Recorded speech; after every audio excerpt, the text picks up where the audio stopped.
Sir शेतकऱ्यांचा विषय मी काय तुम्ही पण या सगळे चला अरे चाल रे दादा चला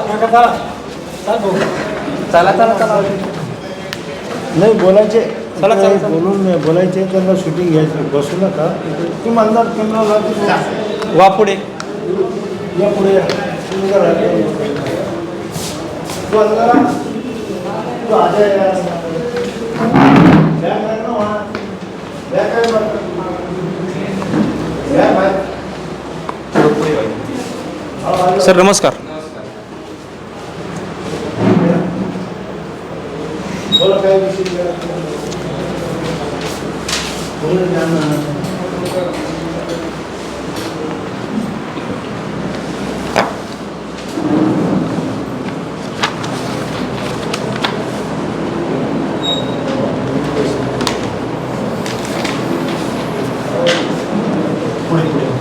काय होता विषय?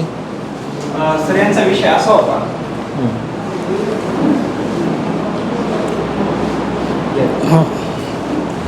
यांचा जो रस्त्याचा जो प्रॉब्लेम आहे अगोदरचे जे तहसीलदार साहेब आहेत त्यांनी निकाल दिला होता परंतु त्यांना त्या रस्त्यात अजून न्याय भेटला नाही.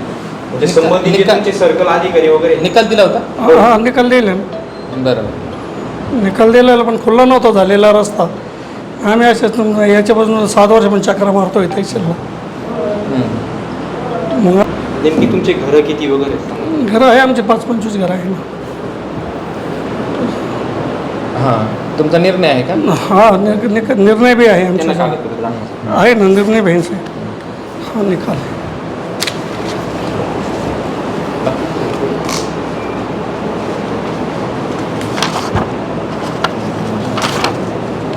ठीक आहे. किती फुटाचा दिलेला निर्णय? साहेब तो जे येतात तिथे 33 आणि 66 फुटाचा रस्ता आहे.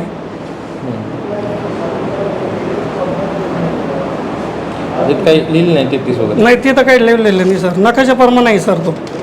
भूमी अभिलेख विभागाला आपण देऊ पत्र? हो चालेल सर.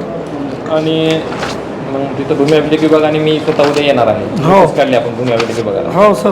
उद्या जर समजा काही झाला ठीक आहे, नाहीतर तरी सर मोजणी करून घेऊ. हो सर मोजणी. तुम्ही उपोषणाला का बसलेले? मग असंच टाळाटाळी होत होती. आज नाही. साहेबांकडे अर्ज वगैरे दिला नव्हता? हो दिला होता पण आता कसं आहे चाललंच आज उद्या आज उद्या चाललंच. मग म्हणून ती उपोषणाची बारी आली. म्हणजे मी साहेबाकडे बी 4 महिने पण चक्रा किती लोक मारतो. उपोषणाला बसले तुम्ही? आम्ही 30 एक लोक होतो. 30-35 बाया. तुमच्या गावाचं नाव सांगा आणि तालुक्याचं नाव सांगा. लामणगाव तालुका खुलताबाद जिल्हा संभाजीनगर. पोस्ट राजाराय टाकळी. आणि किती वर्षापासून तुम्हाला रस्त्याची अडचण? 40 वर्षापासून रस्त्याची अडचणी आम्हाला. ऍक्च्युली प्रॉब्लेम काय रस्त्यामध्ये? प्रॉब्लेम काय झालेलं आहे दोन्ही बी तिकून बी सांडव्याचं पाणी लावून दिलेलं आहे.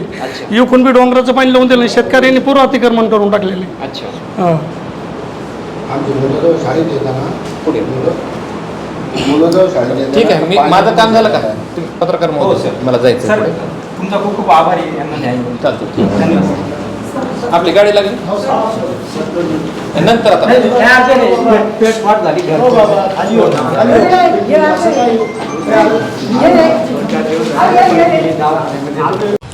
राज्याचे महसूल मंत्री बावनकुळे शेतकऱ्याला रस्ता दिला पाहिजे अशा मोठमोठ्या गप्पा मारता, परंतु आपला जो कायदा हा फक्त कागदावरच रंगवला जातो.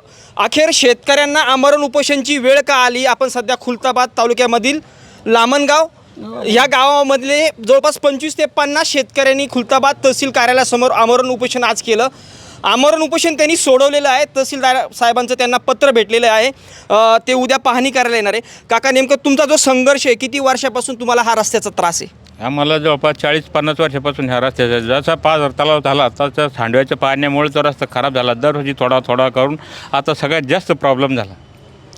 आता इतकं प्रॉब्लेम झालं का आम्हाला संध्याकाळी सकाळी शेतात जाणं घरी जाणं येणं मुश्किल झालं पाऊस चालू झाल्या. तुम्हाला उपोषणाची नेमकी वेळ का आली?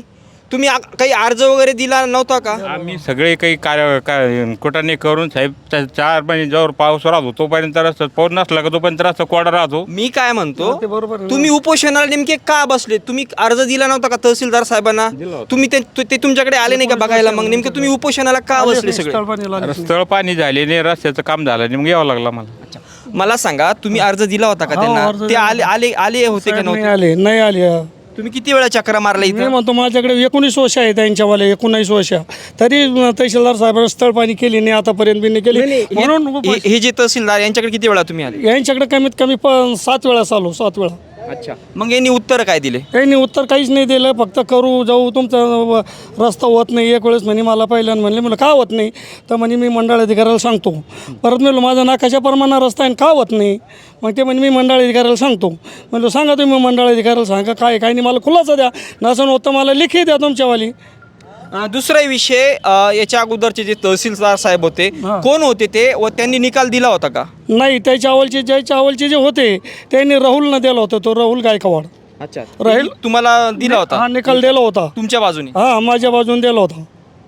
बरं, मग त्याच्यात काय झालं? पाहणी वगैरे झाली होती का? नेमकं काय झालं? नाही झाली पाणी झाली नाही, काहीच नाही झाली त्याच्यात. फक्त निकाल देऊन पण पाणी झाली नाही? नाही झाली, पाणी नाही झाली त्याच्यात. निकाल देऊन बी पाणी नाही झाली. कधीची गोष्ट आहे ही 2019ची. अच्छा, 2019. बरं, तुम्हाला सध्या स्थितीत नेमक्या रस्त्याला त्रास काय होतो नेमका? रस्त्याला काय येतं, आमची जर तिकून वाहन आलं तर 1 किलोमीटर पाठीमागं न्यावं पडतं, रिवाचं 1 किलोमीटर दुसरं बी न्यावं पडतं. दोन्ही पुढून मागून जर आले तर मोटरसायकलसुद्धा येत नाही त्या रस्त्याने. पावसाळ्यात? आता बी नाही. पावसाळ्यात तर जायचाच प्रश्न नाही. पावसाळ्यात गावात गाड्या उभा करू पडत्या. आमचे 40 वर्षाचे मुलं झाले, त्याचे लग्न व्हायला नाही, रस्ता नाही तर. बापरे. हां मग असं झालं ना, नाही व्हायना, मग काय करणार? पाहुणे रस्ते पाहत्या पळून जाते, त्याला काय करणार आहे? अच्छा, मग नेमकं तुम्हाला म्हणजे आता तुम्ही तहसील समोर एवढे चक्र, शेवट तुम्ही उपोषणाचा निर्णय का घेतला? निकाल आम्हाला रस्ताच नव्हते. आता 1 महिना की 8 दिवसात पाऊस पडेल, परत ते जे आमचे हाल आहे तेच हाल होणार ना. तुम्ही स्थानिक तुमचे आमदार वगैरे त्यांच्यापर्यंत गेले नाही का? आमदारला बी 5 पत्र दिलेले आम्ही. आमदारांना फक्त मी करतो बस कागद घ्यायचा, टाकून द्यायचा कुठं बी. आणि तो पाण्याचा काय विषय होता नेमका? पाण्याचा विषय असा झाला, जो संचन पाझर तलाव बनेले, त्या पाझर तलावाचं पाणी सगळं त्या सरकारी रस्त्याला लावलेलं आहे त्यांनी. आपल्याबरोबर अजून काही तरुण आहे. दादा, तुमचं काय नाव आणि तुमच्या गावाचं नाव काय? बालू काळे माझं नाव आहे. राहणार लामणगाव. जे म्हणजे प्रॉब्लेम असा आहे रस्त्याचा, नेमकी रस्ता विषय म्हणजे राज्याचे महसूल मंत्री मोठ्या मोठ्या गप्पा मारत्या, मोठमोठे आता कायदे झाले, एकदम कठोर कायदे, त्याला कोणत्याही सरकारी लाभ भेटणार नाही, त्याचं आधार कार्ड वगैरे, इतके कठोर कायदे असताना कायदा फक्त कागदावरच आहे का? तुम्हाला न्याय भेटत नाही? आम्हाला न्याय भेटत नाही. आम्हाला फक्त कागदावर नाचवले गेलं आतापर्यंत. जे काय 2019 पासून आमचे चुलते वगैरे सगळे फॅमिली केस लढत आहे. पूर्ण निर्णय आमच्याकडे असून सुद्धा आम्हाला निर्णय असून सुद्धा न्याय भेटला नाही आजपर्यंत. आणि ते कसं आहे, नेमकं पाणी कुठं मुरतं मग? पाणी आता कुठं मुरतं आहे ते कळत नाही. आता तहसीलला तर भरपूर चक्रा मारलो. साहेबांचं काम आहे ते करून द्यायचं, पण साहेबसुद्धा काही करत नाही. हे साहेब झाले की दुसऱ्या साहेबाची बदल्या होत्या. भरपूर साहेबांकडे चक्रा मारल्या. खरं तर तुमच्यासारख्यावर उपोषणाला बसणे ही खूप वाईट वेळ आहे. कारण की उपोषणाला माणूस हत्यार कधी उघडतं, ज्यावेळेस खूप काही त्रासतो माणूस, आणि मग तो उपोषणाला बसतो. उपोषण म्हणजे लास्ट पर्याय असतो.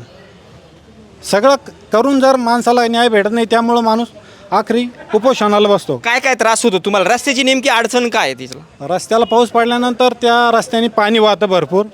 पाणी वाहिल्यानंतर त्यात गाळ तयार होतो. गाळात गुडघे इतके पाय जात्या. आमच्या शाळेत मुलं आम्ही पाठवत नाही. मग मुलं घरीच असतात. नदी पाझर तलावाचं पाणी लावल्यामुळं पूर येतो. पूर आल्यामुळं मुलांना शाळेत जाणं अशक्य होतं. त्यामुळे मुलांची शिक्षण वगैरे होत नाही. मग आम्ही शाळेत पाठवत नाही मुलांच्या तकलिफीमुळं. आता किती लोकांनी तुम्ही या रस्त्यासाठी प्रयत्न केले आणि नंतर तुम्हाला उपोषणाला बसवलं? त्याच्या अगोदर तुम्ही काय काय प्रयत्न केले? आमच्याकडे सगळे प्रूफ आहे ना, आम्ही काय काय केलं. नाही, तुम्ही आता तहसीलदारांकडे आले असतील, तुम्ही मग उपोषणाला आम्ही तहसीलदार साहेबांच्या अगोदर कधी आले होते? हो, भरपूर चक्र मला. आमदार साहेबांच्या मिटिंगला 2 मिटिंग झाले, त्याला आलो आम्ही. आमदार साहेबांनी सगळे शेतकरी रस्त्यावाले एका ग्रुपमध्ये घेतले आणि एकदा सांगितलं आम्ही रस्ते करणार आहे, तुम्ही काळजी करू नये. पण आमचा नकाशाचा रस्ता आहे. आम्ही भरपूर दिवसापासून केस करतोय, लढतोय, केस जिंकतोय सुद्धा, पण तरी पण आम्हाला ते न्याय देत नाही ना. मग आम्ही न्याय घ्यायचा कोणाकडून? मग त्यासाठी आम्ही आमरण नेमकी उपोषण अडचण केलं. काय होते, कशामुळे ही अडचण कशामुळे झाली रस्त्याची, नेमकी काय म्हणजे? रस्त्याला म्हणजे जे गावाचं जे पाणी आहे, पावसाचं पाणी जे जमा होतं ते पूर्ण रस्त्याला लावले गेलेलं आहे गावाच्या साईडने, आणि तिकडून पाझर तलावाने तेच त्या रस्त्याला पाणी लावलेलं आहे. अतिक्रमण आणि राहिला अतिक्रमणाचा प्रश्न, ते तर साहेब आले तेव्हा बघतील रस्ता किती फुटाचा आहे आणि किती राहिला. समजा समोरून एक ट्रॅक्टर आला, इकडून क्रॉस मोटरसायकल सुद्धा क्रॉस होत नाही, बरोबर, आणि मग कसं करायचं? रुंदी कमी, रुंदी कमी आहे. मग त्यामुळं अतिक्रमण केलेलं का तिथं संबंधित लोकांनी? आता ते साहेबांनी येऊन बघावं साक्षात. आमचं असं तर दिसतंय असं म्हणजे. दादा काय नेमकं रस्त्याला तुम्हाला नेमकी अडचण काय होती, नेमकी कशामुळं हा रस्ता तुमचा बंद झालेला आहे? हा मेन आपलं तळ्याच्या पाण्यामुळं झालं. म्हणजे तळ्याचं पाणी रस्त्यावर येतंय का ते? हो सांग. तेच म्हणजे काय माहिती का, जसं सांडवा आहे ना बाजूला राहतो, मग ते रस्त्यात घातलेला आहे सांडवा, सांडोज रस्त्यात घातलेला आहे. सरकारी रस्त्यात. आणि मग त्याला सांडवा नसल्यामुळं मग ते पाणी कुठं जातं, रस्त्यातून जाणार. मग रस्त्यातून पाऊस आहे, तिकडं डोंगर असल्यामुळं काय होतं, जास्त पाऊस पडतो आणि काय माहिती भलतं खंगळतं. आता जवळपास 2 परसाची दळडी पडली तिकडं. तुम्ही आमदाराकडे वगैरे हा विषय घेऊन गेले नाही का? गेले होते ना पाठीमाग 2दा आपलं नेलं, पण आमदार साहेबांनी काय केलं, करतो येतो बोलतो तहसीलदारला, असंच. काय अपोजिट पार्टी बिटी असं काही आहे काय तुमचं? तसं काही नाही ना? तसं काही प्रॉब्लेम नाही. मग असं काय नेमकं होत का नाही? काय प्रॉब्लेम आलीच नाही तर बरं मला स्थळ एक पाणी तास करायला आले वाजले, नाही, गेले, त्याच्यामुळे दीड तास असं लपडी चालू आहे ती. आमचा म्हणजे संबंधित म्हणलं नकाशाचा रस्ता आहे तो. आम्ही कोणाच्या शेतातून वगैरे मागत नाही. मग आमच्या नकाशाचा रस्ता तरी काढून द्यायला पाहिजे ना. आता तुम्हाला पत्र दिलंय. हो पत्र दिलं ना, हा? पत्र दिलं. हे पत्र दिलेलं आहे बघा. आता उद्या ते पाणी उद्याची डेट वगैरे सगळी दिलेली आहे याच्यावर. तर साहेबांनी उद्या यावे. हे आम्हाला पत्र दिल्यानंतर आम्ही उपोषण सोडलेलं आहे या पत्रामुळं. तर साहेबांना आता उद्या त्याची दक्षता घ्यावी, अन्यथा नाही घेतल्यास आम्ही परत आम्हाला उपोषण करूया. मला न्याय मिळेल, नाही भेटला तर परत आपण आहेच मग.